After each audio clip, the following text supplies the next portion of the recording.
Welcome to my Days of Our Lives official channel. I hope everyone is having a wonderful day. Before we begin, please hit the subscribe button and give this video a thumbs up. At the Brady pub, Kate informed Kayla that Body and Soul had been cancelled. Kayla remembered how much Abe had gushed about the show while staying with Steve and her. Kate explained that Abe had to be aware because he read all of the soap publications and message boards on a regular basis. Both women questioned how Abe was handling the loss of his TV family. Abe sat on the couch with Paulina and wished her a good 4th of July. Paulina bemoaned that Chanel's miscarriage would make the occasion less pleasant. Paulina was happy, however, that the couple would not be relocating to Los Angeles, as she had never enjoyed the city. The mention of Los Angeles reminded Abe of the show Body and Soul, which was filmed there. When he switched on the television, he was surprised to see a news program instead of the show. Paulina suspected that the network may have adjusted the schedule. She had to get to work, so she kissed Abe and mocked him for enjoying himself before leaving. Abe looked at the screen and murmured that the show better not be cancelled. After Kate arrived, Abe began raving about the network preempting the show. Kate unhappily informed Abe that Body and Soul had not been preempted, but rather cancelled. She explained the decision as political issues behind the scenes. Abe was disappointed that the play had ended abruptly, with no closing or even a thank you to the audience. Kate reasoned that the show's demise would result in less competition for their business. Abe was still concerned that he would never know the answers to the show's unresolved questions, such as will Charlemagne tie the knot for the 16th time? Kate grinned and suggested that the audience may get their queries answered. Abe assumed Kate was suggesting that they launch an online campaign for the show. Kate replied that would take too long, so she suggested that Abe and she buy the rights to Body and Soul. She reasoned that because the show already had a loyal fan base, it would be far easier than starting a new soap opera. And we'd be the reason these characters live on, Kate said. Abe seemed fascinated by the notion.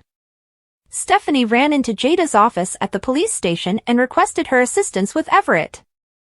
Stephanie informed Jada on her encounter with Everett, who was still known as Bobby. Stephanie believed Jada was the only one who could reach Bobby, so she begged Jada to meet him.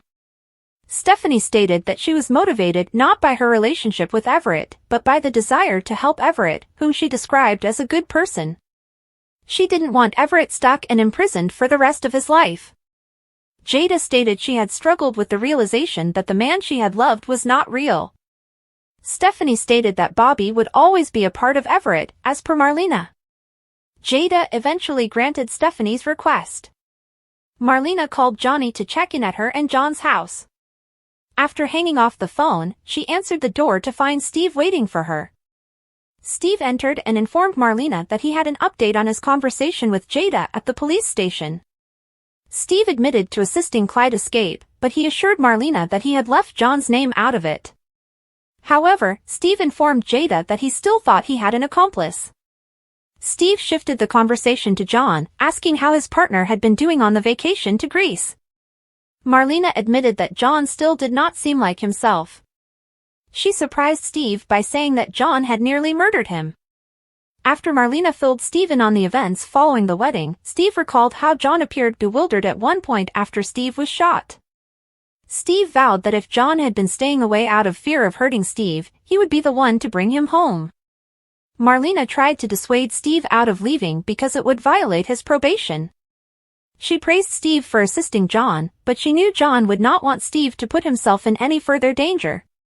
Steve wanted John to understand how much he valued their friendship and that he would always be there for him. Steve was interrupted by a call from Justin, who informed a thrilled Steve that he had reached an agreement for a suspended sentence and community service. After he hung up, Steve told Marlena that nothing would stop him from going to Greece. Marlena thanked Steve for his determination to assist John and hugged him. Steve reassured Marlena that John would be okay.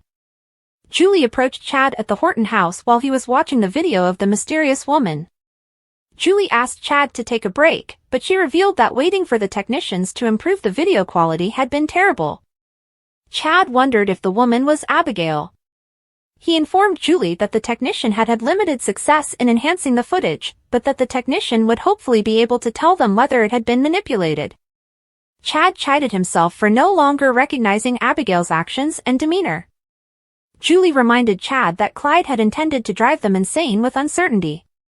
Chad admitted Clyde's strategy was working, and he kept remembering when Kayla told him Abigail had died. He wondered if Kayla had missed something, so Julie encouraged Chad to speak with her. Chad was reluctant to take that step since he didn't want Kayla to have to lie to Steve and others. Julie insisted that Kayla could perhaps provide vital information, and Chad owed it to himself to find out. Later, Chad visited Kayla's office. She stated that she was willing to assist Chad with everything he needed. Chad took his seat and confessed it was a sensitive subject. He then grudgingly explained that he wanted to talk about Abigail. Chad showed Kayla the footage. She recognized that the woman could be Abigail, but it was difficult to tell due to the graininess of the footage. Kayla wondered why Chad had chosen that particular moment to share the information with her. Chad informed Kayla that she was the last person to see Abigail alive. He wanted to know what Abigail's final moments had been like and whether a miracle was conceivable. Kayla argued that, while Abigail had lost a lot of blood, certain medicines might have substantially decreased her heart rate, mimicking death. Kayla also acknowledged the miracles that had already occurred for herself, Steve, Marlena, Kate, and Beau. She advised Chad check with the funeral home to see if Abigail had been embalmed and ready for burial. Following Chad's departure, Steve approached Kayla in her office. She was relieved when he informed her that the allegations against him had been dropped, but she was less thrilled when Steve announced his plans to visit Greece. Stephanie sat down at a table in Horton Town Square with Paulina. Paulina expressed gratitude to Stephanie for her assistance during the radiation incident, and she was relieved to be able to resume working on her city plans. Stephanie warned Paulina not to get ahead of herself, as an even worse PR disaster could await her. Paulina was perplexed, but Stephanie pointed out the optics of Paulina dismissing a woman of color as district attorney and replacing her with a rich white man with a known record of corruption. Paulina justified her behavior and reminded Stephanie that Melinda was also suspected of a crime. Furthermore, Paulina had offered Melinda another position. When Paulina revealed that she had offered Melinda a post as head of sanitation, Stephanie responded that it had exacerbated the negative optics. People had said that Paulina had treated Trask like trash. Stephanie and Paulina brainstormed ideas for improving Paulina's appearance. Stephanie advised that Paulina portray EJ as a principled DA who had set aside his own preconceptions to advocate for Gabby, the self-made hometown girl, to be released from prison after a false conviction. Paulina dismissed the idea of marketing EJ as principled, but Stephanie maintained Paulina could and should push the tale to the public. Stephanie also suggested a press conference to highlight EJ's accomplishments. Paulina rejected the idea. Paulina thought that holding a press conference might come out as disingenuous on her behalf. Stephanie retorted that EJ could hold the news conference because he was comfortable bragging about himself. Paulina agreed that they need to drag his pompous ass from the podium. She reluctantly consented to the proposal, but lamented the notion of leaving her fate in EJ's hands. Later, Chad approached Paulina, who had left a message for EJ. Chad stunned Paulina by his suggestion. He asked Paulina to help him exhume his wife's body. Meanwhile, Stephanie arrived to Marlena's house. She wanted to apologize to Marlena for how she had behaved with Bobby. Stephanie believed that Jada was the only one who could reach Bobby. Marlena claimed she'd called Jada, but Stephanie replied that she'd already sent Jada to meet Bobby. Bobby paced around his hospital room, mocking the nurses who had asked him to take his medication. He removed the end board off his bed and stuffed his tablets into the empty gap. Bobby was happy to get Everett out of the way for good. Jada arrived while Bobby was reading a book. He was overjoyed to see her and complimented the novel he was reading, which Jada had previously recommended to him. Bobby suspected Marlena or Everett's neurotic girlfriend had sent Jada, but Jada insisted on seeing Bobby. She still cared about Bobby, even though she understood his past actions was beyond his control. Bobby regarded Jada's remarks as a sign and hoped she would forgive him and allow them to go forward together. Jada hedged, stating that she wanted Bobby to return home when he felt better.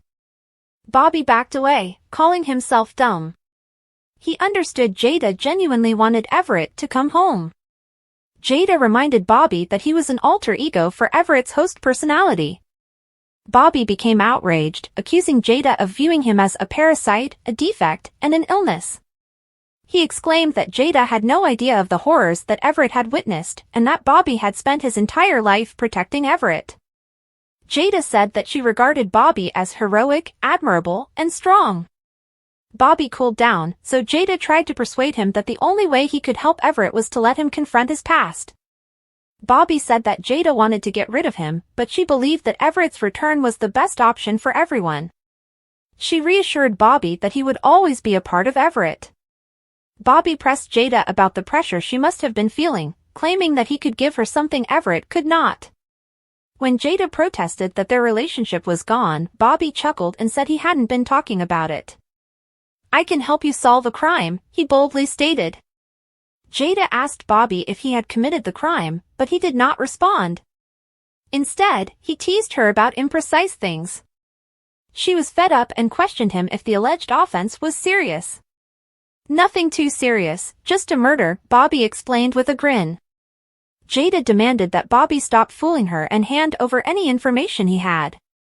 Bobby vowed to reveal everything if Jada returned to see him the next day. Thanks for watching. If you like this video, so please don't forget to subscribe my channel and don't miss any update.